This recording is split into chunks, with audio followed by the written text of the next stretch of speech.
আমাদের মঞ্চে ইতিমধ্যে উপস্থিত হয়েছেন। আপনি কেমন আছেন? আপনাকে সংসদীয় আসন 133 টাকার চার কালিহাতির মাননীয় এমপি জনাব আব্দুল লতিফ সিদ্দিকী। শুভেচ্ছা স্বাগতম এমপি মহোদয়ের আগমন। এমপি মহোদয়ের আগমন, শুভেচ্ছা স্বাগতম। আসসালামু আলাইকুম।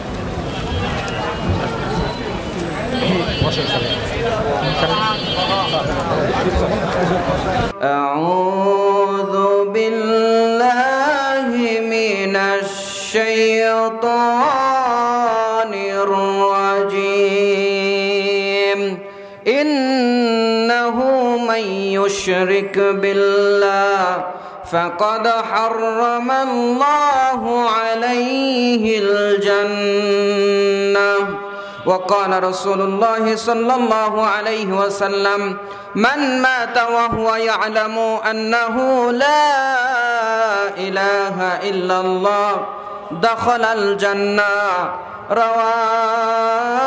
رواه مسلم। প্রশংসা সেই মহান মনিব আল্লাহ রাব্বুল আলামিনের জন্য করছি যে আল্লাহ রাব্বুল আলামিন আল্লামা আব্দুল্লাহিল কাফি আল কুরাইশি রাহিমাহুল্লাহ পরিকল্পিত প্রফেসর ডক্টর মুহাম্মদ আব্দুল বারী রাহিমাহুল্লাহ কর্তৃক প্রতিষ্ঠিত টাঙ্গাইলের কালিহাতি অন্তর্গত বিখ্যাত ঐতিহ্যবাহী মাদ্রাসায়ে দারুল ইসলাম মুহাম্মদিয়া বল্লা ফাজিল বিএ মাদ্রাসার ময়দান মাদ্রাসার পক্ষ থেকে টাঙ্গাইল বল্লার আরো একটি ঐতিহ্যবাহী মসজিদ যার প্রাঙ্গণে আল্লাহ রাব্বুল আলামিন আমাদেরকে কোরআন এবং সুন্নাহ থেকে কথা বলার আর শোনার সুযোগ করে দিলেন। কতক মানুষকে আল্লাহ রাব্বুল আলামিন আয়োজন করার সুযোগ করে দিলেন। আল্লাহ রাব্বুল আলামিনের প্রশংসা করার দরকার আছে না নাই? আল্লাহ রাব্বুল আলামিনের প্রশংসা আমরা জবান খুলে করছি, সবাই বলছি আলহামদুলিল্লাহ। সবাই আলহামদুলিল্লাহ বলেন নাই? এই জন্যই মনে হয় বলেন নাই। আমরা গত বছর 13 ওয়াজ শুনছি, পিচ্ছি একটু মানুষ, মাইকের নিচ দিয়েও দেখা যায়, উপর দিয়েও দেখা যায়, টেবিলের নিচ দিয়ে তাকালেও দেখা যায়, উপর দিয়ে তাকালেও দেখা যায়। একবার ওয়াজ শুনছি, আবার এরা দাওয়াত দিছে, ও আলহামদুলিল্লাহ বলতে বললেই আমাদেরকে বলা লাগবে। কোনো দরকার নাই, যেমনে বসে আছি অমনে থাকি, মুখ নাড়ানোর দরকার নাই। ঘটনা কি তাই? আমি যেভাবে আলহামদুলিল্লাহ বলবেন আশা করেছিলাম সেভাবে বলছেন না। আজকের মাহফিলে আপনারা খুশি না? বক্তা যে এসেছে এতে খুশি না? যদি একটু খুশি হন, আল্লাহকে সন্তুষ্ট করার জন্য একটু আওয়াজ করে বলেন আলহামদুলিল্লাহ। আল্লাহর প্রশংসা করলে বান্দার অনেক লাভ রয়েছে। তার একটি লাভের কথা আপনাকে বলে নেই, শোনেন। আল্লাহ রাব্বুল আলামিনের নাম নিলে শয়তান আর সেই জায়গাতে তার কোনো কারচুপি চালাতে পারে না। আপনি যদি আল্লাহর নাম নেন, দেখেন আপনার কাছ থেকে শয়তান অপমানিত হয়ে দূরে সরে যেতে বাধ্য হবে। রাসূলুল্লাহ সাল্লাল্লাহু আলাইহি ওয়াসাল্লাম একদিন এক সাহাবীকে নিয়ে যাচ্ছিলেন জন্তু জানে চড়ে। আবু দাউদের বর্ণনা। আল্লাহর নবী সামনে, সাহাবী পিছনে। আল্লাহর নবী যাওয়ার সময় প্রাণীটা হোঁচট খেলো, যেই প্রাণীর পিঠে চড়ে যাচ্ছিলেন, যেই বাহনে চড়ে যাচ্ছিলেন। আল্লাহর নবী সামনে, সাহাবী পিছনে। সাহাবী বলছে তাঈসা শয়তান, শয়তানের ধ্বংস হোক।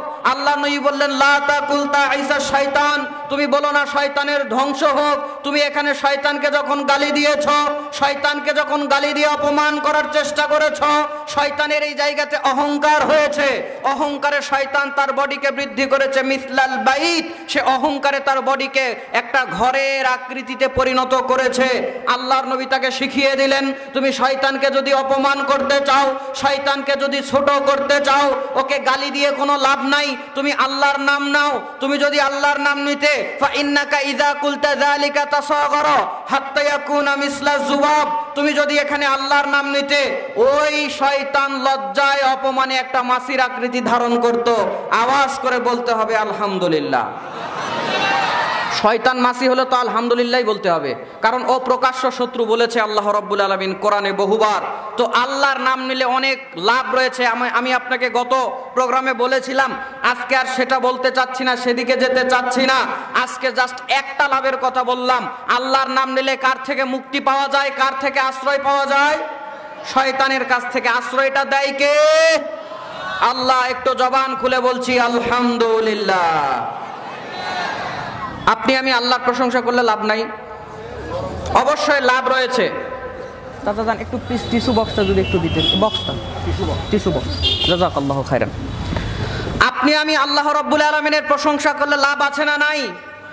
ইবনু মাজাহ প্রথম খণ্ড 145 নম্বর পৃষ্ঠা 280 নম্বর হাদিস, আল্লাহর নবী সাল্লাল্লাহু আলাইহি ওয়াসাল্লাম বলেছেন, কোন মানুষ যদি আল্লাহকে সন্তুষ্ট করার জন্য একবার বলে সুবহানাল্লাহ, একবার বলে আল্লাহু আকবার, আল্লাহ খুশি হয়ে তাকে আসমান আর জমিন ভরপুর করে নেকি দিয়ে দেয়।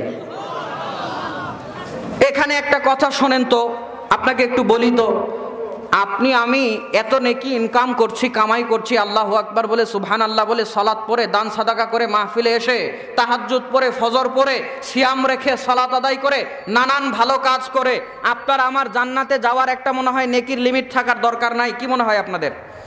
এভাবে শুধু ইবাদত আমল করেই যাব, ঠান্ডা পানি দিয়ে ওযু করে সালাত আদায় করেই যাব, রাত্রে তাহাজ্জুদের নামাজ পড়েই যাব।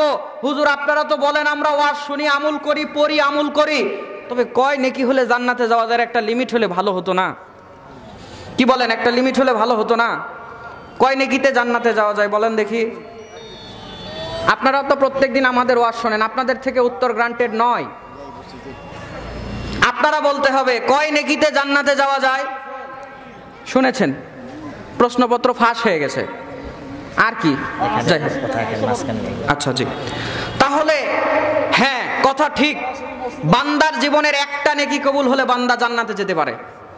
দলিল ইমামে বুখারীর একটি কিতাব রয়েছে আল আদাবুল মুফরাদ, আদাবুল মুফরাদের 596 নম্বর হাদিসে উল্লেখ রয়েছে, রাসূলুল্লাহ সাল্লাল্লাহু আলাইহি ওয়াসাল্লাম বলেছেন, ওয়ামান তুকুব্বিলাত লাহু হাসানাতুন দাখালাল জান্নাহ, আল্লাহ যেই ব্যক্তির জীবনের একটা নেকি কবুল করবে আল্লাহ তাকে জান্নাত দিয়ে দিবে। আওয়াজ করে বলতে হবে সুবহানাল্লাহ, আর একবার বলেন আলহামদুলিল্লাহ। আমার কথা কি বোঝা যায়? কথা কি বোঝা যায়? মাশাআল্লাহ। ধীরে ধীরে বলি, আস্তে আস্তে শোনেন, নাকি তাড়াহুড়া আছে কোনো? খেয়ে দিয়ে এসেছেন না? মাশাআল্লাহ, বসেন আটি সাটি দিয়ে, আস্তে আস্তে বলি, ধীরে ধীরে শোনেন। আল্লাহর প্রশংসা করার পর রাসূলের উপরে দরুদ পড়তে হয়। আমরা সবাই তার উপরে দরুদ পড়ছি যার মাধ্যমে আল্লাহ রাব্বুল আলামিন আমাদেরকে ইসলাম দিলেন, যিনি প্রথম জান্নাতের দরজা খুলবেন। সহিহ মুসলিম প্রথম খণ্ডের 382 নম্বর হাদিস, আতি বাবাল জান্নাতি ইয়াউমাল কিয়ামাতি ফাস্তাফতিহু ফায়াকুলুল খাজিনু মান আনতা আকুলু মুহাম্মাদুন ফায়াকুলু বিকা উমিরতু লা আফতাহু লিআহাদিন ক্বাবলাকা। আল্লাহর নবী বলছেন, আমি প্রথম জান্নাতের দরজাতে গিয়ে কড়া নাড়ব, ফায়াকুলুল খাজিনু মান আনতা, জান্নাতের দ্বাররক্ষী ফেরেশতা আমাকে বলবে আপনি কে? আকুলু মুহাম্মাদুন, আমি তখন বলবো আমি মুহাম্মদ সাল্লাল্লাহু আলাইহি ওয়াসাল্লাম। ফায়াকুলু, তখন তারা বলবে বিকা উমিরতু, আল্লাহ আমাদেরকে মর্মে আদেশ করেছে, লা আফতাহু লিআহাদিন ক্বাবলাকা, আপনার পূর্বে যেন আমরা কাউকে জান্নাতে ঢুকতে না দেই। একটু আওয়াজ করে বলেন না সুবহানাল্লাহ। তার উপরে দরুদ পড়তে বলেছি, যার উপরে দরুদ পড়লে 10টা গুনাহ ক্ষমা হয়, যার উপরে দরুদ পড়লে 10টা নেকি হয়, যার উপরে দরুদ পড়লে 10টা রহমত আল্লাহর পক্ষ থেকে বর্ষণ করা হয়। দলিলগুলো মিলায়ে নেবেন, নাসাই 2 নম্বর খণ্ড 224 নম্বর পৃষ্ঠার 1200-1300 নম্বর হাদিস, 1299 এবং 1300 নম্বর হাদিস, এবং এই হাদিস মিশকাতুল মাসাবি 2 নম্বর খণ্ডের 921 আর 22 নম্বর হাদিস। তাহলে আল্লাহর নবীর উপরে দরুদ পড়লে আমরা লাভবান হব না? হব না? দরুদ পড়তে হবে না? ভোটের সময় আসলে খালি তো স্লোগান ভালোই দিতে পারেন, আমার ভাই তোমার ভাই, বল্টু ভাই বল্টু ভাই, এক বল্টু বাবার ভাই, মায়ের ভাই, খালার ভাই, খালুর ভাই, নিজের বেটাও ভাই ভাই বলে লাভ দেয়। কথা বুঝে থাকলে বলতে হবে ঠিক কিনা। কে রে তোর বাপ তোর ভাই হয় কেমনে? যাই হোক, তালে ঝুঁকে মেরে দেয়। তো ওই জায়গাতে আপনার একটা দল থাকে, পার্টি থাকে, আমার কোনো আপত্তি নাই, থাকতে পারে। আমার আপত্তি অন্য জায়গাতে। আপনি যদি দুনিয়ার কোনো মানুষকে ভালোবাসেন, দুনিয়ার কোনো নেতাকে ভালোবাসেন, বাবাকে মাকে ভালোবাসেন, সবার চাইতে আল্লাহর নবীকে বেশি ভালোবাসতে হবে না? হবে না? আল্লাহর নবী বলছে, লা ইউমিনু আহাদুকুম হাত্তা ইয়াকুনা আহাব্বা ইলাইহি মিন ওয়ালিদিহি ওয়া ওয়ালাদিহি ওয়ান নাসি আজমাইন। আল্লাহর নবী বলছে, তোমরা ততক্ষণ পর্যন্ত ঈমানদার হতে পারবে না যতক্ষণ পর্যন্ত তোমাদের বাবার চাইতে, মায়ের চাইতে, তোমাদের নেতার চাইতে, পৃথিবীর সবার চাইতে আমাকে বেশি ভালোবাসতে না পারবে। তোমরা ঈমানের দাবিতে পরিপূর্ণ ঈমানদার নও। তো দুনিয়ার কোনো মানুষের নামে যদি আপনি স্লোগান দেন, দুনিয়ার কোনো মানুষকে যদি আপনি ভালোবাসেন, বড় ভালোবাসা আল্লাহর নবীকে দেওয়ার দরকার আছে না নাই?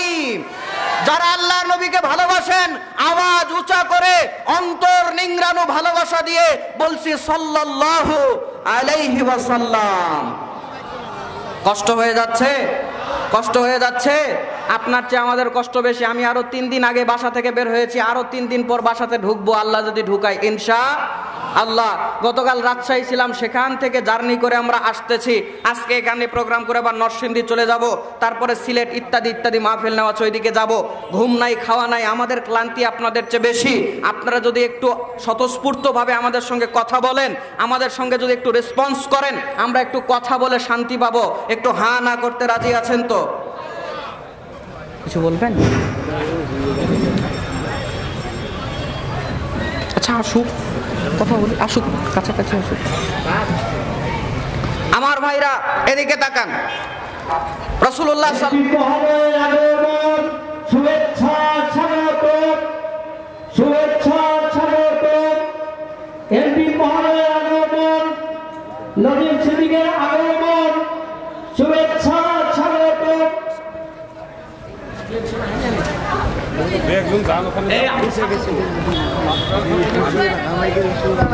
এমপি মহোদয়ের আগমন, শুভেচ্ছা স্বাগত, শুভেচ্ছা স্বাগত।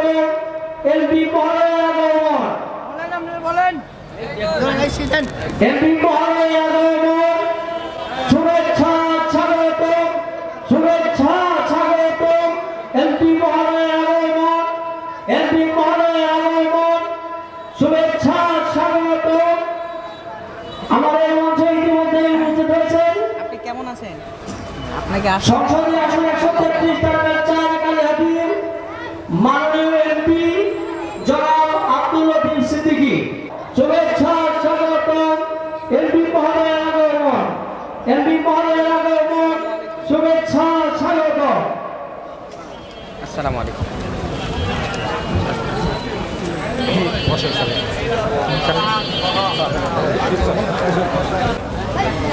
তো এই যে বৈঠকগুলোর আমরা আয়োজন করে আল্লাহর প্রশংসার, নবীর উপরে দরুদ পড়ি, এটা পড়ার দরকার এবং দলিল আছে না নাই?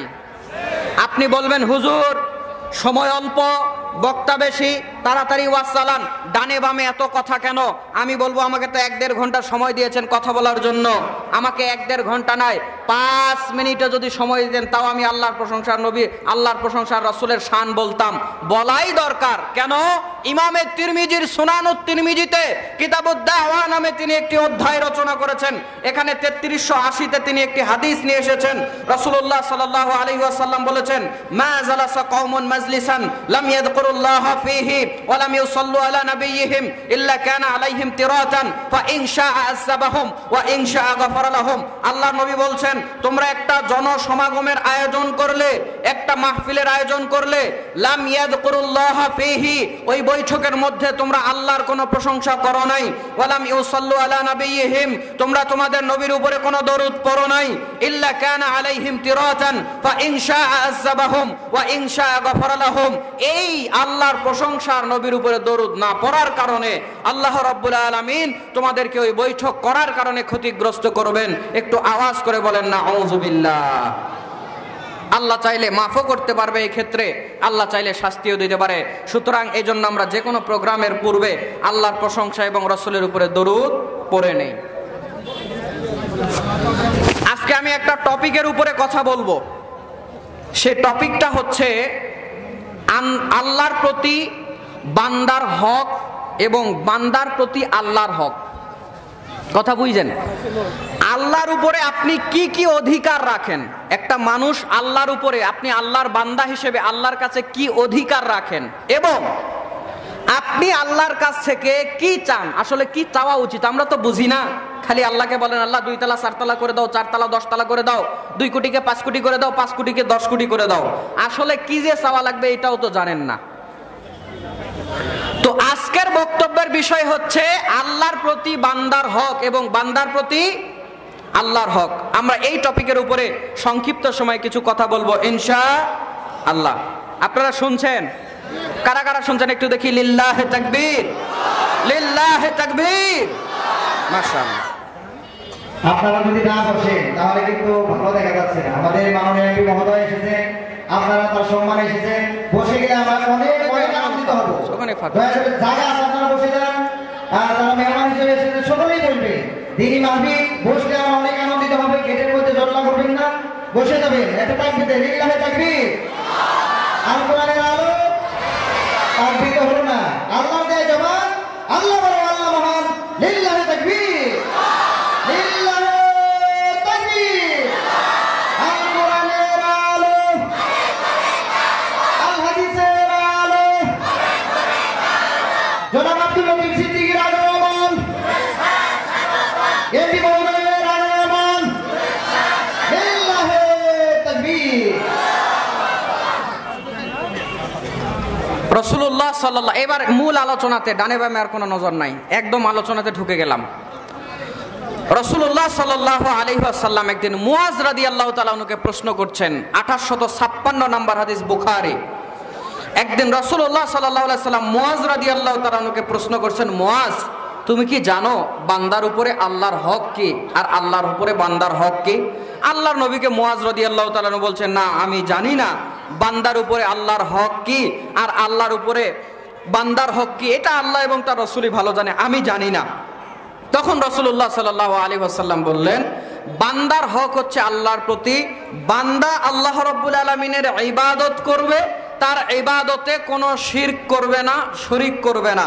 2, বান্দা যদি এই কাজটা করতে পারে, আল্লাহর ইবাদত করে, আল্লাহ রাব্বুল আলামিনের জন্যই কোনো কাজ করে, আল্লাহ রাব্বুল আলামিনের জন্যই কোনো ইবাদত করলো, আমল করলো, দোয়া করলো, দান করলো, সাদাকা করলো, একমাত্র আল্লাহর জন্যই এই ইবাদতগুলো করলো, আর সেই ইবাদতে কোনো শিরিক করলো না, এটা আল্লাহ বান্দার কাছে চায়। আর এটা যদি বান্দা করে, আল্লাহ বান্দাকে দেবে যে তুই যেহেতু আমার সঙ্গে শিরক করিস নাই বান্দা, আমি আল্লাহ, আল্লাহ বলে আমি আল্লাহ তোরে মাফ করে জান্নাত দিয়ে দেব। এইরকম একটি আয়াত কোরআনুল কারীম সূরাতুল কাহাফ 18 নম্বর সূরার 110 নম্বর আয়াতে আল্লাহ রাব্বুল আলামিন বলছেন, কোন ব্যক্তি যদি তার রবের সঙ্গে দেখা করতে চায় সে যেন সৎ কাজ করে এবং ওয়ালা ইউশরিক বিইবাদাতি রাব্বিহি আহাদা, আর সে যেন তার এই রবের ইবাদতে কোনো শিরিক না করে। তাহলে আজকে বক্তব্যের মূল কনসেপ্ট এই হাদিস আর আয়াত, বান্দার প্রতি আল্লাহর হক কি আর আল্লাহর প্রতি বান্দার হক কি। শোনেন, আপনার আমার যদি ঈমান ঠিক না থাকে, আপনার আমার যদি ঈমানে ঘাটতি চলে আসে, আপনার আমার অনেক আমল থাকলেও কিন্তু কোনো লাভ হবে না। ঈমান ভঙ্গের অনেক কারণ রয়েছে, বড় কারণ 10টি, তার মধ্যে 1 নাম্বার হচ্ছে আল্লাহর সঙ্গে শিরক করা। শিরক করলে আর বান্দার ঈমান থাকে না। এখন কথা হলো, আপনার আমার ঈমানের মধ্যে কোনো শিরক ঢুকানো যাবে না। ঈমান হচ্ছে 1-এর মতো, আমলগুলো হচ্ছে 0-এর মতো। কোনো ব্যক্তি যদি 1 লিখে 0 দেয় 10 হবে, আরেকটা দিলে 100 হবে, আরেকটা দিলে 1000 হবে, আরেকটা দিলে 10,000, 10 লাখ, 10 কোটি, এইভাবে হতে থাকবে। কিন্তু ওই 1 ছাড়া যদি অনেক 0 দেওয়া হয়, কোনো দাম থাকবে? থাকবে না। ঈমানটা হচ্ছে 1-এর মতো আর আমলগুলো হচ্ছে 0-এর মতো।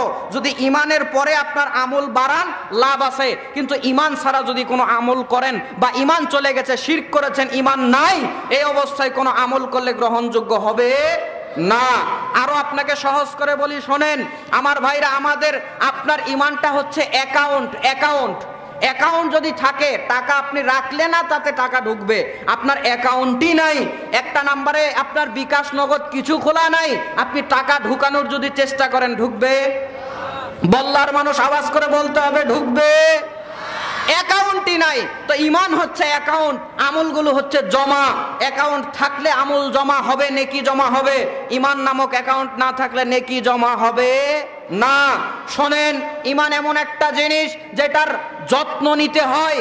ঈমান আনা যতটা সহজ, ঈমান আনা যতটা কঠিন মনে হয়, যাওয়া ওর চেয়ে 100 গুণ বেশি সহজ। কেমন জানেন? একটা কাঁচের গ্লাস তৈরি করতে কিন্তু অনেক কাজের প্রয়োজন আছে। ওই যে আপনার বালি থেকে ওই যে চিকচিক করে পদার্থটা তারা সংগ্রহ করে, 2-3 দিন বিভিন্ন কারখানাতে ওইটাকে কাঁচ বানানো হয়, তাপ দেওয়া হয়, একটা গ্লাসের আকৃতি দেওয়া হয়, কমসে কম 5-7 দিন বা আমি জানি না, কম বেশি একটা সময়ের পর একটা কাঁচের গ্লাস তৈরি হয়। কথা বলেন ঠিক নয় কি? এটা ভাঙতে কতক্ষণ লাগে? হাত থেকে পড়েছে 1 সেকেন্ডের মধ্যে শেষ। বানাতে লাগলো 7 দিন, ভাঙতে লাগলো 1 সেকেন্ড।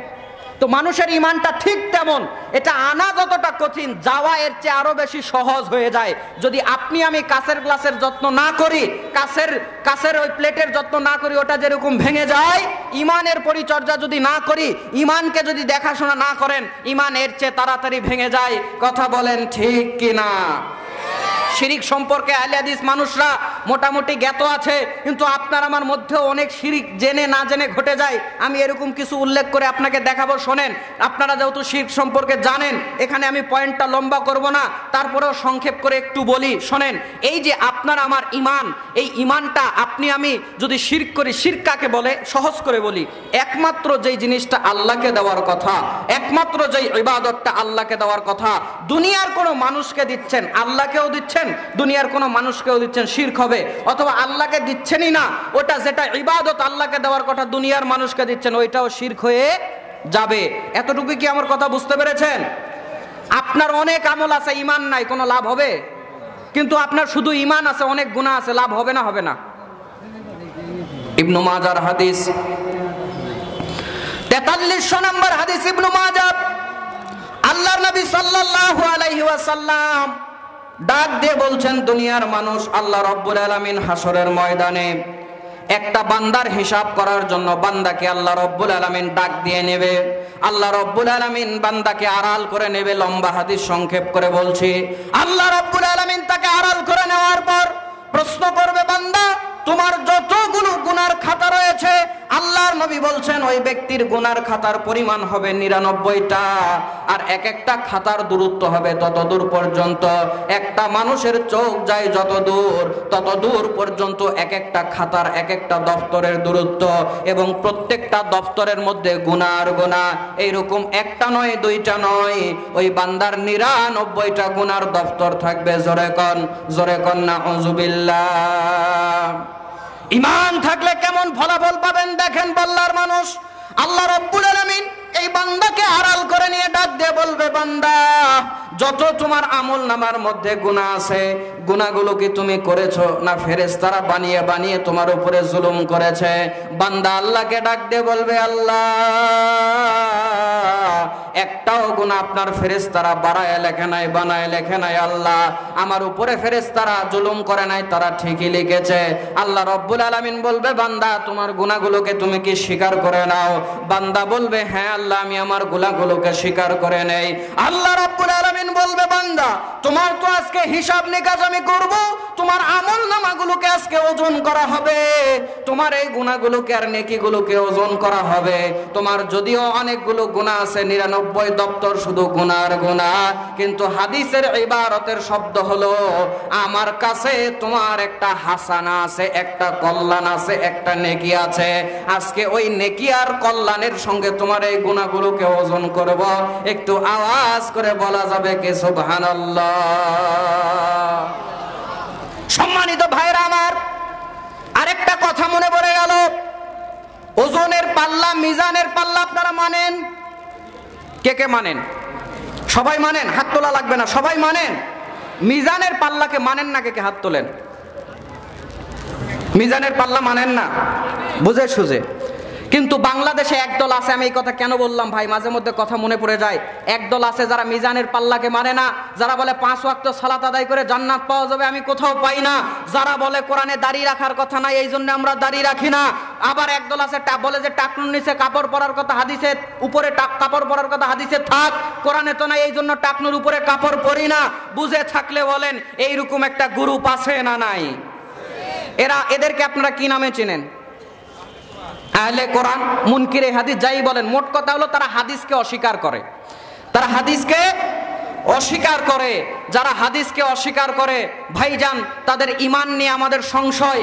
বড় বড় উলামায়ে কেরামগণ ফতোয়া দিয়ে দিয়েছে, যারা পুরা হাদিসের জগৎকে অস্বীকার করে তাদের ঈমান নাই, তাদের ঈমান ভেঙে যায়। কোরআন শুধু মানলে হবে না, কোরআন হচ্ছে হাদিসের ব্যাখ্যা। কোরআন সাথে সাথে হাদিসও মানতে হবে, এবং এটা মানা জরুরি। ইমামে আবু হানিফা, ইমাম শাফেঈ, ইমাম মালিক, ইমাম আহমদ ইবনে হাম্বল, পূর্ববর্তী উলামায়ে কেরামগণ কেউ এইরকম কথা উত্থাপন করলো না। আজকে এতদিন পর এসে এই 1300-1400 বছর পর ইসলাম আমাদের কাছে আল্লাহ রাব্বুল আলামিন যেভাবে নাজিল করেছেন, যদিও আদম আলাইহিস সালাম থেকে ইসলাম ছিল, কিন্তু শেষমেশ আল্লাহ রাব্বুল আলামিন যতটা পরিমার্জনা করার দরকার আছে, জাতির জন্য কিয়ামত পর্যন্ত যা দরকার আছে, এই পরিপূর্ণ ইসলাম আল্লাহ আমাদেরকে দিলেন। তার 1350-1400 বছর পর এসে একদল বলছে আমরা হাদিস মানি না। জোরে বলতে হবে আছে না নাই? কেন আপনি হাদিস মানবেন না? এখানে আমার কথা বলার বেশি সুযোগ নাই, আমি অন্যদিকে চলে যাব। একটা হাদিস আছে ভাই, দেখেন তাদের কথা দেখেন। বুখারীতে একটি রিওয়ায়াত রয়েছে, মুসা আলাইহিস সালামের গোসল করার সময় যে কাপড় খুলে যাওয়ার যে কথাটা, নিয়ে যাওয়ার যে কথাটা তারা মানতে চায় না, বলে এটা একটা কথা হলো, নবীকে আল্লাহ এরকম অপমান করবে? তো আল্লাহ রাব্বুল আলামিন কোরআনে যে বলেছে আদম আলাইহিস সালাম আর হাওয়া আলাইহিস সালামকে যখন ওই গাছের ফল খেলেন তাদের কাপড় ছিল না খুলে গেছিল? ছিল না খুলে গেছিল? তো এখন এই কোরআনের আয়াত তুমি কি দিয়ে বাদ দিবা? আসলে এদের আক্কলও নাই, এরা ব্যাককল, কোরআন তো ঠিক মতো বোঝে না, ওই জন্যই হাদিসকে এসে অস্বীকার করে। কথা বলতে হবে ঠিক কিনা? এদের ব্যাপারে একটা হাদিস বলে আমি সামনে চলে যাই, আজকে টপিক নয়। আপনি খোলেন ইবনু মাজাহ প্রথম খণ্ডের 12, 10, 11, 12 নম্বর হাদিস পড়বেন, মোটামুটি একই রিওয়ায়াত হাদিসগুলো। আল্লাহর নবী বলেছেন, ইউশিকুর রাজুলু মুত্তাকিয়ান আলা আরিকাতিহি ইউহাদ্দাসু বিহাদিসিন মিন হাদিসি ফায়াকুলু বাইনানা ওয়া বাইনাকুম কিতাবুল্লাহি আযজা ওয়া জাল্লা মা ওয়াজাদনা ফীহি মিন হালাল ইস্তাহলালনা ওয়া মা ওয়াজাদনা ফীহি মিন হারামিন হারামনা আলা ওয়া ইন্নামা হাররামা রাসূলুল্লাহি সাল্লাল্লাহু আলাইহি ওয়াসাল্লাম মিসলু মা হাররামাল্লাহ। আল্লাহর নবী বলছেন, অচিরেই তোমাদের মধ্যে এমন কতক লোকের আবির্ভাব ঘটবে যাদের কাছে আমার হাদিস যখন বর্ণনা করবে ওরা গা ছেড়ে দিবে, ওরা তোমাদেরকে অলসতা দেখাবে। ওরা আমার হাদিসগুলো তোমরা যখন ওদের কাছে বলবে, ইউহাদ্দাসু বিহাদিসিন মিন হাদিসি, তাদের কাছে যখন আমার হাদিসগুলো রিওয়ায়াত করবে তারা বলবে বাইনানা ওয়া বাইনাকুম কিতাবুল্লাহি আযজা ওয়া জাল্লা, তোমাদের মধ্যে এবং আমাদের মধ্যে আল্লাহর কোরআন তো আছেই, মা ওয়াজাদনা ফীহি মিন হালাল ইস্তাহলালনা, এর মধ্যে যা হালাল বলা আছে ওইটাকেই হালাল বলে মানবো, ওমা ওয়াজাদনা ফীহি মিন হারামিন হারামনা, এর মধ্যে যেটা হারাম বলা আছে ওইটাকে হারাম বলে মানবো। কত সুন্দর কথা না? কি বলেন? কত সুন্দর কথা না? বলছে তোমাদের কাছেও কোরআন আছে, আমাদের কাছেও কোরআন আছে, কোরআনের মধ্যে যা আছে ওইটাই মানবো, কোরআনের মধ্যে যা হালাল ওইটাই মানবো, কোরআনের মধ্যে যা হারাম ওইটাই মানবো। আবার হাদিস মানার কি দরকার? আল্লাহর নবী বলছেন, আলা সাবধান, ইন্নামা হাররামা রাসূলুল্লাহি সাল্লাল্লাহু আলাইহি ওয়াসাল্লাম মিসলু মা হাররামাল্লাহ। আল্লাহর নবী বলছেন সাবধান হও, সতর্ক হও, আল্লাহর নবী কোনো ব্যাপার হারাম করলে এটা আল্লাহর হারাম করার মতোই। কেন? সূরা নাজমের 2, 3, 4 নম্বর আয়াত খুলে লিখবেন। আল্লাহ রাব্বুল আলামিন বলছেন, ওমা ইয়ানতিকু আনিল হাওয়া ইন হুয়া ইল্লা ওয়াহয়ু ইউহা। আল্লাহ রাব্বুল আলামিন বলছেন, আর মুহাম্মদ তিনি মন গড়া কোনো কথা বলেন না, যেটাই বলেন এটা কার ওহী? আল্লাহর নামে একটু উঁচু করে নিতে হবে, বলেন কার ওহী? সুতরাং এই মুনকিরে হাদিস যারা বলে আমরা কোরআন মানি হাদিস মানি না, এদের সঙ্গে মুসলমান এবং মুসলমানিত্বের কোনো সম্পর্ক নাই। সাবধান হন আমার ভাইরা, এদের ব্যাপারে আমি যতটা আমি চেষ্টা করি, আমার বয়স তো বেশি না, মাত্র 20-22 বছর বয়স, এই বয়স থেকেও আমি এদের বিরুদ্ধে যথাসাধ্য আমি বলে যাওয়ার চেষ্টা করি। আল্লাহ আমাকে যতটুকু তৌফিক দিছে বলে যাব। আরে আমার আল্লাহর নবীর হাদিসকে তোমার পছন্দ হয় না, অস্বীকার করো, তোমার কথাকে আমি স্বীকার করব কেন? তোমার কথাকেও আমি 4 পয়সা মূল্য দেই না। কথা বলতে হবে ঠিক কি না? কথা সামনে নিয়ে যাই, চলেন। তো আল্লাহ নবী বলছেন ওই 99 খণ্ড গুনাহ দিয়ে আল্লাহ রাব্বুল আলামিন এবার বললেন তোমার ওই গুনাহও মাপা হবে, তোমার একটা নেকি আমার কাছে আছে ওইটাও মাপা হবে। জোরে কন না সুবহানাল্লাহ। আর একটু আওয়াজ করে বলেন না সুবহানাল্লাহ। এই যে সুবহানাল্লাহ বলে নিচ্ছি, নেকি হচ্ছে না? ইবনু মাজাহ প্রথম খণ্ড 145 নম্বর পৃষ্ঠার 280 নম্বর হাদিস। আপনি একবার বলছেন নেকিতে আসমান আর জমিন প্রত্যেকবার ভরে যাচ্ছে। আল্লাহর নবী বলছেন ওই বান্দাকে আল্লাহ রাব্বুল আলামিন এবার হিসাব করার জন্য আর বিচার করার জন্য যখন তার আমলনামাগুলোকে এক পাল্লায় তুলে দিবেন, আর তার ওই নেকিকে আল্লাহর নবী বলছেন একটা কাগজের আকৃতি দিবেন। কাগজের আকৃতি দেওয়ার পর এক পাল্লার মধ্যে ওই কাগজটাকে তুলে দিবেন, আর এক পাল্লার মধ্যে 99 খণ্ড ভলিউম গুনাহ তুলে দিবেন। এক একটা ভলিউমের দূরত্ব, এক একটা খণ্ডের আর এক একটা খাতার দূরত্ব, মানুষের দৃষ্টি যত দূর যায় তত দূর পর্যন্ত এক একটা খাতার দূরত্ব। এতগুলো গুনাহ নিয়ে আল্লাহ রাব্বুল আলামিন যখন ওজন করার জন্য তুলে দিবেন, আশ্চর্য ব্যাপার, ওই ছোট কাগজের টুকরার সাইডটাই বেশি ভারী হয়ে যাবে। জোরে কন্না সুবহানাল্লাহ। বান্দা তো হয়রান হয়ে যাবে, বান্দা তো অবাক হয়ে যাবে, আল্লাহ এতগুলা গুনাহ, এর পরিপ্রেক্ষিতে ছোট্ট একটা কাগজের টুকরা এর মধ্যে কি আছে যার কারণে আমার গুনার চাইতে এই পাল্লা ভারী হয়ে গেল? আল্লাহর নবী বলছেন ওই কাগজের মধ্যে লেখা থাকবে আশহাদু আল্লা ইলাহা ইল্লাল্লাহ ওয়া আশহাদু আন্না মুহাম্মাদান আবদুহু ওয়া রাসূলুহু। তার মানে ওই ব্যক্তির সব গুনাহ হয়েছিল কিন্তু ঈমান নষ্ট হয় নাই, শিরকের গুনাহ করে নাই, কুফরি করে নাই, বড় মুনাফিকি করে নাই। এই জন্য তো তার ঈমানটা অবশিষ্ট ছিল। ওই ঈমান থাকার কারণে আল্লাহ রাব্বুল আলামিন 99 খণ্ড গুনাহ খাতাগুলোকে ওই ঈমানের সামনে হালকা করে দিয়েছেন। জোরে কান্না সুবহানাল্লাহ। এই হলো ঈমানের ফলাফল আর ঈমানের প্রতিদান। এই ঈমানের যত্ন করার দরকার আছে না নাই? এই ঈমান যেন নষ্ট না হয় দেখাশোনা করার দরকার আছে না নাই? আপনি যদি শিরক করে বসেন, আল্লাহ রাব্বুল আলামিন কোরআনুল কারীম সূরাতুল মায়েদা আয়াত নাম্বার 72 আল্লাহ রাব্বুল আলামিন বলছেন ইন্নাহু মাইয়ুশরিক বিল্লাহ ফাকাদ হারামাল্লাহু আলাইহিল জান্নাহ। যেই ব্যক্তি আল্লাহর সঙ্গে শরীক স্থাপন করবে আল্লাহ তার উপরে জান্নাতকে হারাম করে দিবেন, আল্লাহ তার উপরে জান্নাতকে জরুরি করে দিবেন এবং পরকালে এই জালেম সাহায্যকারী হিসেবে কাউকে পাবে না। কোরআনুল কারীমে আল্লাহ রাব্বুল আলামিন আরো বলছেন সূরা নিসা 4 নাম্বার সূরা 4 নাম্বার পারা আয়াত নাম্বার 48 আয়াত নাম্বার 116 আল্লাহ রাব্বুল আলামিন বলেছেন ইন্নাল্লাহা লা ইয়াগফিরু আইয়াশরাকা বিহি ওয়া ইয়াগফিরু মা দুনা যালিকা লিমান ইয়াশা। আল্লাহ বলছেন নিশ্চয়ই আমি শিরকের গুনাহ মাফ করি না, এছাড়া যে কোনো গুনাহ যাকে ইচ্ছা আমি আল্লাহ ক্ষমা করে দেই। চিল্লায়ে বলতে হবে সুবহানাল্লাহ। এখানে আরেকটা কথা বলতে চাচ্ছি, নবীদের ব্যাপারেও আল্লাহ বলেছেন, যেহেতু শিরক সম্পর্কে আপনাদের জানা, এখানে আমি বেশি কথা বলবো না, কথা আগাতে চাচ্ছি এই জন্য এখানে ছোট করে দিচ্ছি। আল্লাহ কোরআনুল কারীম সূরা জুমারের 65 নাম্বার আয়াতে নবীদেরকে লক্ষ্য করে বলছে আপনারাও যদি শিরক করেন আপনাদের আমলও আল্লাহ বলছে আমি নষ্ট করেই দেব। তো নবীদের ব্যাপারে যদি এরকম ধমক হয় আপনার আমার খবরই তো নাই। শিরক করা যাবে? যাবে না। আল্লাহ রাব্বুল আলামিন কোরআনুল কারীমের আয়াত শুনলেন। এবার হাদিস থেকে দুইটা হাদিস বলেই সামনে চলে যায়। এই হাদিসটা আপনি পাবেন মিশকাতুল মাসাবি প্রথম খণ্ড হাদিস নাম্বার 37-38 খুলবেন। আল্লাহর নবী সাল্লাল্লাহু আলাইহি ওয়াসাল্লাম বলেছেন ওমান মাতা ওয়া হুয়া ইয়ালামু আন্নাহু লা ইলাহা ইল্লাল্লাহ দাখালাল জান্নাহ। যেই ব্যক্তি এই কথা জানবে আল্লাহ ছাড়া কোনো ইলাহ নাই, তার ঈমানটা ঠিক থাকবে, ওই ব্যক্তি জান্নাতে যাবে। আওয়াজ করে বলতে হবে সুবহানাল্লাহ।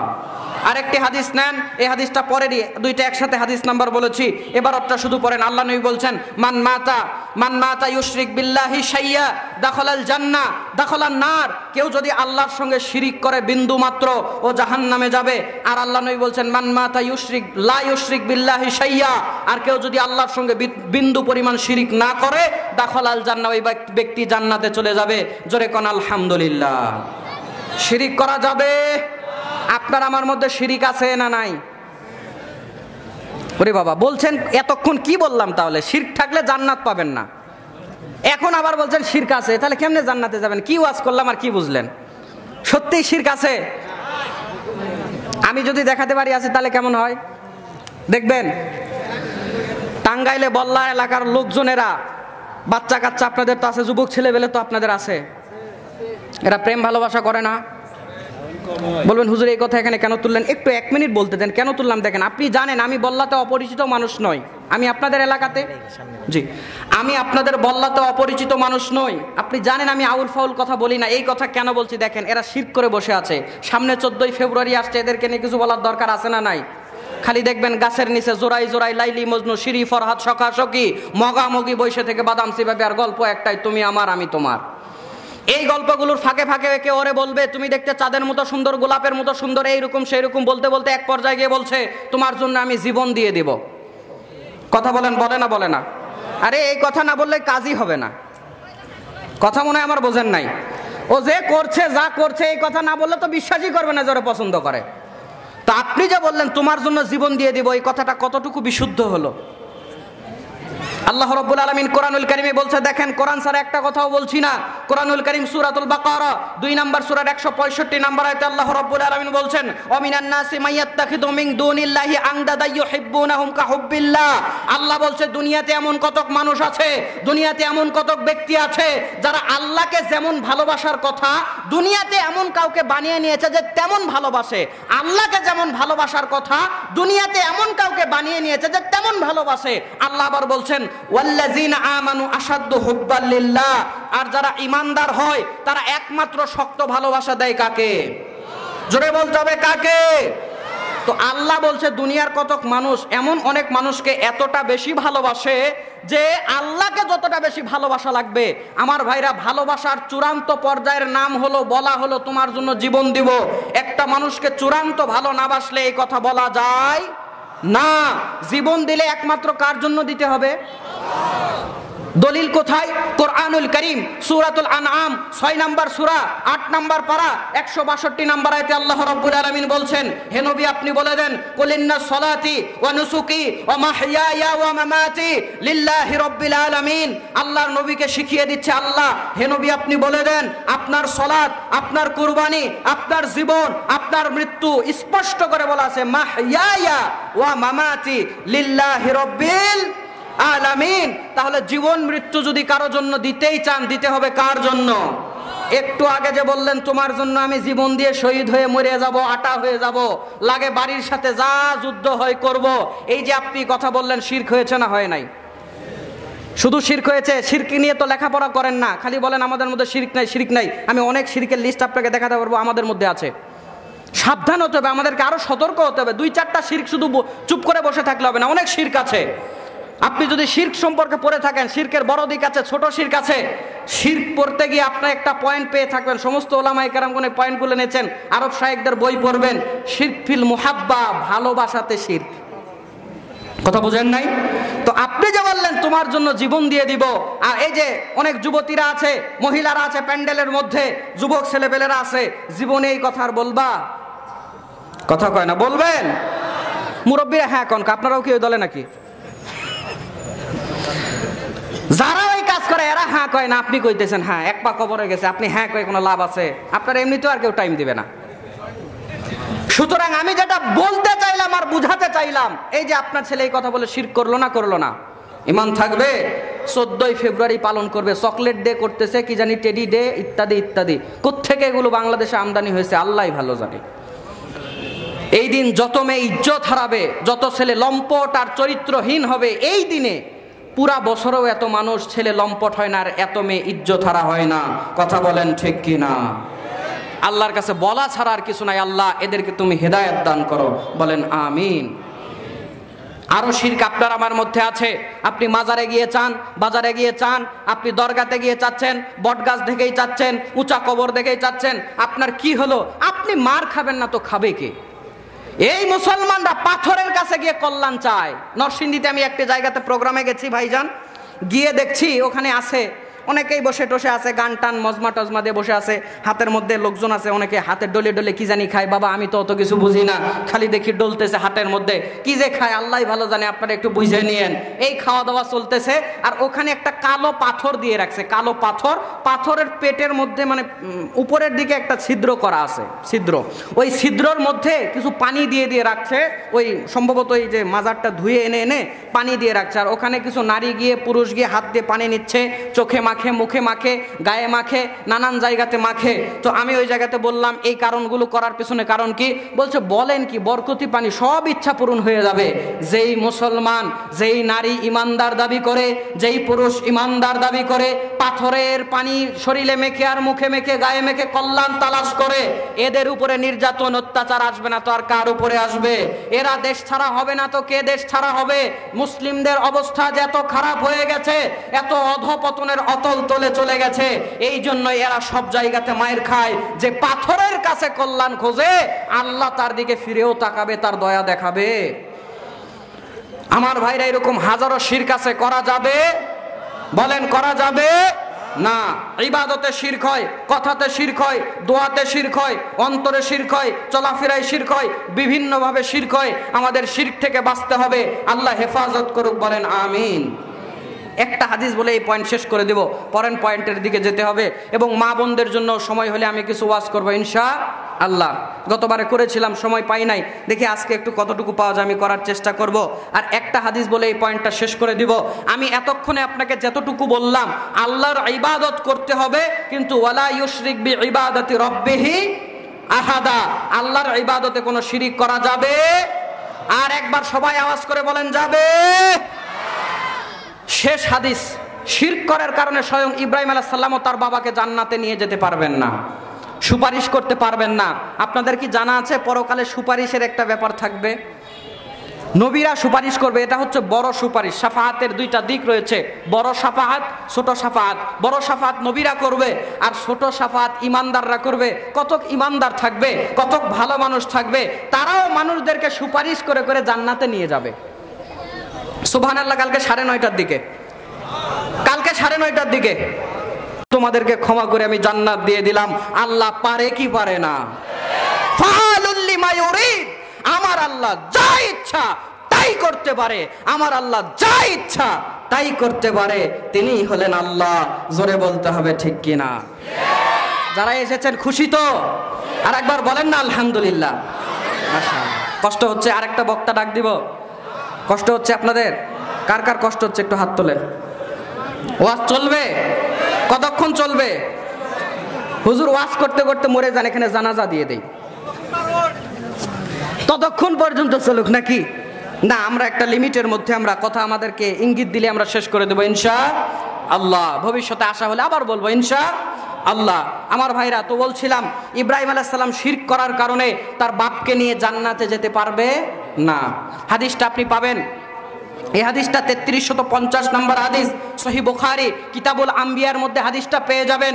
আল্লাহ রাব্বুল আলামিন হাসরের ময়দানে যখন ইব্রাহিম আলাইহিস সালামকে হাসরের ময়দানে দাঁড় করাবেন, হাসরের ময়দানে চলতে চলতে ইব্রাহিম আলাইহিস সালামের সঙ্গে তার বাবার দেখা হয়ে যাবে। চিল্লায়ে বলেন না সুবহানাল্লাহ। বাবার সঙ্গে যখন দেখা হয়ে যাবে, ইব্রাহিম আলাইহিস সালাম তার বাবাকে দেখতে পারবে। ফেরেশতারা তাকে ধরে পাকড়াও করে জাহান্নামের মধ্যে নিয়ে যায়। আল্লাহ রাব্বুল আলামিন আল্লাহর ফেরেশতারা তাকে পাকড়াও করে জাহান্নামে নিয়ে যায়। আল্লাহর নবী ইব্রাহিম ডাক দিয়ে বলবে, ও আমার আব্বা, আপনাকে আমি কি বলি নাই আমার বিরুদ্ধাচরণ কইরেন না? ও আব্বা, আপনাকে কি আমি বলি নাই আমি যা বলছি এটা মেনে নেন, আপনি আমার অবাধ্য হয়েন না? ইব্রাহিম আলাইহিস সালামের আব্বা, হাদিসের রওয়ায়াত, চেহারাগুলো মলিন থাকবে, বিপদগ্রস্ত থাকবে। হাসরের ময়দানে কেউ নাই, বাপ নাই, ভাই নাই, মা নাই, আমার ভাইরা নেতা নাই, মেম্বার নাই, চেয়ারম্যান নাই, কেউ নাই। বান্দা একাই হাসরের ময়দানে নিজেকে নিয়ে ব্যস্ত থাকবে। একমাত্র নবীরা ছাড়া সব মানুষগুলো নিজেকে নিয়ে চিন্তা করবে। ইব্রাহিম আলাইহিস সালামের আব্বা হয়রান হয়ে যাবে, জাহান্নামের মধ্যে তাকে ফেলে দেওয়া হচ্ছে। ইব্রাহিম আলাইহিস সালাম এই অবস্থা দেখার পর আব্বাকে যখন এই কথা বলবে, তার আব্বা বলবে, রে ইব্রাহিম, আজকে তোমাকে আর অমান্য করব না। ইব্রাহিম, আজকে তুমি যা বলবে আমি ওই কথাকেই মেনে নেব। ইব্রাহিম, তুমি আজকে আমার জন্য কিছু করো, তোমার আজকে অবাধ্যতা আমি করব না। আল্লাহ রব্বুল আলামিনকে তখন ইব্রাহিম আলাইহিস সালাম বলবে, আল্লাহ, আপনি কি ওয়াদা করেন নাই আল্লাহ আপনার নবী ইব্রাহিমকে আপনি অপমান করবেন না? আল্লাহ গো, আপনি কি এই ব্যাপারে আমাকে কথা দেন নাই হাসরের ময়দানে আপনার নবী ইব্রাহিমের কোনো অপমান হোক এটা আপনি মেনে নেবেন না? আল্লাহ রব্বুল আলামিনকে ইব্রাহিম আলাইহিস সালাম বলবে, আল্লাহ, আজকে আমার বাবা জাহান্নামের মধ্যে চলে যায়, এর চেয়ে বড় অপমান আমি নবী হিসেবে আমার জন্য আর কিছু নাই। কথা বলেন ঠিক কিনা? আল্লাহকে বলবে, আল্লাহ, জাহান্নাম থেকে আমার আব্বাকে নিষ্কৃতি দিন। আল্লাহ রাব্বুল আলামিন তখন বলবে, ইব্রাহিম, হ্যাঁ, তোমাকে আমি কথা দিয়েছি হাসরের ময়দানে তোমাকে অপমান করব না। কথা বলতে বলতে আল্লাহ ইব্রাহিম আলাইহিস সালামকে বলবে, ইব্রাহিম, তুমি তোমার পায়ের নিচে একটু তাকায়া দেখো। আশ্চর্য ব্যাপার, আল্লাহ রাব্বুল আলামিন ইব্রাহিম আলাইহিস সালামের বাবাকে নোংরা রক্তাক্ত একটা হাইনা একটা নিকৃষ্ট প্রাণীতে পরিণত করে দিবে। ইব্রাহিম আলাইহিস সালাম বাপের দিকে তাকিয়ে দেখার পর দেখতে পারবে তার বাবাটা একটা নিকৃষ্ট প্রাণী হয়ে গেছে। তখন তিনি আল্লাহকে আর কিছু বলতে পারবেন না। আল্লাহ তাকে ইব্রাহিম আলাইহিস সালামকে বোঝালো, ইব্রাহিম তোমার আব্বাকে আমি জাহান্নামে দিব না, এই নোংরা প্রাণীটাকে জাহান্নামে দেব, এবার তুমি কি বলবা বলো। ওই দিকে তাকায় ইব্রাহিম আলাইহিস সালাম আল্লাহকে আর কিছু বলতে পারবেন না। বুখারীর বর্ণনা ওই জানোয়ারটাকে অর্থাৎ ইব্রাহিম আলাইহিস সালামের বাবাকে 4 হাত পা বেঁধে জাহান্নামের মধ্যে নিক্ষেপ করা হবে। একটু আওয়াজ করে বলেন না নাউযুবিল্লাহ। শিরক করবেন, দোয়া করবেন একমাত্র কার কাছে? সন্তান চাইবেন একমাত্র কার কাছে? নাকি কোনো বিভিন্ন বাবার দরবারে গিয়ে আজমির শরীফে গিয়ে বলবেন একটা সন্তান দে রে বাবা, একটা সন্তান দে, কামাই খাওয়ার আশা নাই রে, মাটি দিবে কে? আছে না নাই? কবরের কাছে গিয়ে বলে বাবা কামাই খাওয়ার আশা নাই গো বাবা, মাটি দিবে কে? মাটি দেওয়ারও যে কেউ নাই, একটা সন্তান দাও।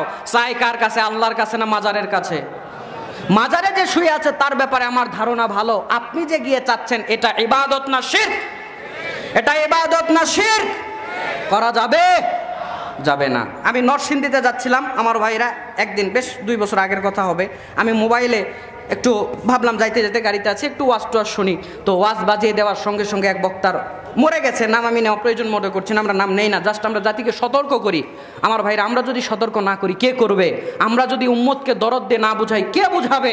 আমাদেরকে তো আল্লাহ রাব্বুল আলামিন এই দায়িত্ব দিছে, আমরা তো মোটামুটি জ্ঞান অর্জন করে মানুষের মধ্যে আসি। যদি আপনাদেরকে সাবধান না করি, আপনারা তো পরকারে বলবেন আল্লাহ 8-10টা হুজুর 2 দিনে আনছিলাম, কেউ সাবধান করে নাই, আমরা জাহান্নামে আসছি, ওদেরকে আগে ধরো, দেও, ওগুলোরে আগে দাও। টাকা হাদিয়া গুনে নিয়ে যেতে তো খুব মজা লাগছে, আমাদেরকে তো সাবধান করতে পারে নাই, খালি এমন ওয়াজ করছে যে বক্তাকে যেন বারবার বছরে বছরে দাওয়াত দেয়, সেই ওয়াজ করছে। এগুলো শিরকের ওয়াজ করে নাই, কুফরির ওয়াজ করে নাই, এগুলোরে আগে ধরেন। কি বলতে পারে না? পারে না আমার ভাইরা। তাহলে দেখবেন আমি ওই যে বলছিলাম মোবাইলের মধ্যে দিয়ে যাচ্ছি, বক্তা এখন গান বলছে, গাউসে পাকের নাম জপিলে আল্লাহ পাওয়া যায়, বাগলা কাদিস না আর গাছতলায়, কাদিস না আর বাসতলায়, গাউসে পাকের নাম জপিলে আল্লাহ পাওয়া যায়। আমি আর বললাম না, বলে সময় নষ্ট করলাম না, লম্বা একটা গান ধরলো। মাশাআল্লাহ, আমাদের তানবীর আলম ইসলাহি বা তানবীর আলম চতুর্বেদী তিনি চলে এসেছেন, বলেন না আলহামদুলিল্লাহ। আমি কি শেষ করে দেবো শেখ? শেখ জি, আমি তাহলে আলোচনাকে শেষ করে নিই, আর বেশি বাড়াতে পারবো না, আমি 2 মিনিটের মধ্যে গুটাই নিচ্ছি। জি, তাহলে থাক, আমি আর কথা না বাড়ালাম। তো এই যে বিভিন্ন জায়গাতে যেগুলোতে শিরক চলে, আপনি আমি এই শিরকের সঙ্গে থাকবো না। তাহলে 1 নাম্বার কথা আল্লাহকে আমরা দিলাম, আল্লাহ তোমার সঙ্গে আমরা কোনো শিরিক করব না, আল্লাহ তোমার ইবাদত করব, তোমার সঙ্গে কোনো শিরিক করব না। এরপর আল্লাহ বলছে ঠিক আছে, বান্দা যদি শিরিক না করে আমি আমার বান্দাগুলোকে ক্ষমা করে জান্নাত দিয়ে দেব। জোরে কন্না সুবহানাল্লাহ। 2 মিনিটে 3টা হাদিস বলে শেষ করে দেব আজকের বক্তব্য। আল্লাহর নবী সাল্লাল্লাহু আলাইহি ওয়াসাল্লাম বলছেন, দুনিয়ার মানুষরা তোমাদের যদি গুনাহ হয়ে যায়, এই হাদিসটা আপনি পাবেন সহিহ মুসলিম 5 নম্বর খণ্ড, সহিহ মুসলিম 6 নম্বর খণ্ড, 6734 নম্বর হাদিস, ইসলামিক ফাউন্ডেশন কর্তৃক ছাপা মুসলিম। আল্লাহ নবী বলেছেন, ইন্নাল্লাহা আযজা ওয়া জাল্লা ইয়াবসুতু ইয়াদাহু বিল-লাইলি লিয়াতুবা মাউসিউন নাহার ওয়া ইয়াবসুতু ইয়াদাহু বিন-নাহারি লিয়াতুবা মাউসিউল লাইল হাত্তা তাতলুয়া শামসু মিন মাগরিবিহা। বান্দা তুমি যদি আমার সঙ্গে শিরিক না করো, আমার কাছে ক্ষমা চাও। আমার ক্ষমা কত জানো? আমি দিনের বেলাও আমার দয়ার হাতটা প্রসারিত করে রাখি, রাতের পাপকারীগণ যেন দিনের বেলা ক্ষমা চাইতে পারে। আবার দিনের বেলা আমি আমার দয়ার হাতটা প্রসারিত করে রাখি যেন দিনের পাপকারীগণ রাতের বেলা ক্ষমা চাইতে পারে। হাত্তা তাতলুয়া শামসু মিন মাগরিবিহা। এটা শবে বরাতের জন্য নয়, এটা শবে কদরের জন্য নয়। যতদিন সূর্য উল্টা দিক থেকে না উঠবে, বান্দা আল্লাহ বান্দার জন্য অপেক্ষা করেই যাবে। একটু আওয়াজ করে বলেন না আলহামদুলিল্লাহ। আমার ভাইরা, একটা হাদিস বললাম, 2 নম্বর হাদিস, আল্লাহ কত ক্ষমা করার ব্যাপারে আগ্রহী। এই হাদিসটা ইবনু মাজাহ 3 নম্বর খণ্ড 31 নম্বর পর্ব 4248 নম্বর হাদিস। হাদিসের রাবী আবু হুরায়রা রাদিয়াল্লাহু তাআলা আনহু তিনি বলছেন, সাহাবীরা লা ওয়াখতাতুম, যদি তোমরা গুনাহ করতে, হাত্তা তাবলুগা খাতায়াকুমুস সামা, আর তোমাদের গুনাহগুলো যদি আসমান পর্যন্ত পৌঁছে যেত, সুম্মা তুবতুম, এরপরেও যদি তোমরা আল্লাহর কাছে ক্ষমা চাইতে, লা তাবা আলাইকুম, আল্লাহ তারপরেও তোমাদের মাফ করে দিত। আজকে বক্তব্যের শেষ হাদিস, আজকে বক্তব্যের শেষ হাদিস তিরমিজি 3140 নম্বর হাদিস তিরমিজি। রাসূলুল্লাহ সাল্লাল্লাহু আলাইহি ওয়াসাল্লাম বলেছেন, ইবনু আদম, তোমরা যদি গুনাহ করতে থাকো, আদম সন্তান তোমরা শোনো, তোমরা যদি আমার কাছে ক্ষমা চাওয়ার আশা করো, আশা যতদিন করবে আমি তোমাদের মাফ করে দেব, ওয়ালা উবালি, আমি দেখব না তোমাদের গুনাহ কত। আল্লাহ বলছেন, ইবনু আদম ইন্নাকা লাউলাকিতানি বিকরবিল আরদি খতায়া সুম্মা লাকিতানি লা তুশরিকু বিহি শাইয়া। আদম সন্তান, তুমি অনেক গুনাহ করেছো, আসমান আর জমিন ভরপুর করে গুনাহ নিয়ে আমার সামনে এসেছো, আমার সঙ্গে কোনো শিরক করো নাই, লা তুশরিকু বিহি শাইয়া লা আতাইতুকা বিকরবিহা মাগফিরা, আমি তোমার সামনে ওই পরিমাণ ক্ষমা নিয়ে দাঁড়িয়ে যাব। চিল্লায়ে বলতে হবে সুবহানাল্লাহ। আল্লাহকে আমরা সবাই বলেন আল্লাহ। আমরা আপনার ইবাদত করব, আর কারো আপনার ইবাদতে কাউকে শরীক করব না। বলেন, আল্লাহ আপনার ইবাদত আমরা করব, ইবাদতে কোনো শিরক করব না। আল্লাহ আপনি আমাদেরকে জান্নাত দান কইরেন, আমিন। এই বলে আমি আমার বক্তব্য শেষ করলাম। আমি ছোট মানুষ, জ্ঞান গরিমা তেমন কিছু নাই। আপনাদের মধ্যে মাঝে মধ্যে আসা হয়, আল্লাহর কাছে একটু দোয়া করবেন, আল্লাহ যেন আমার ইলমে আমলে একটু বারাকা দান করে, কোরআন হাদিস থেকে ইখলাসের সাথে যেন এইভাবেই সারা জীবন দাওয়াতি কাজ করে যাওয়ার তৌফিক দান করে। এই মাহফিল যারা আয়োজন করেছে, বুদ্ধি দিয়েছে, পরামর্শ দিয়েছে, বলতে এসেছে, শুনতে এসেছে, টাকা দিয়েছে, নারী পুরুষ যারা যেইভাবে সাহায্য করেছে, আল্লাহ প্রত্যেককে দুনিয়া আখিরাতে উত্তম প্রতিদান দান করে দিয়েন। আল্লাহ আপনি আমাদের সকলকে ক্ষমা করে দিয়ে পরকালে জান্নাতুল ফেরদাউসের মেহমান হিসেবে কবুল করে নিয়েন।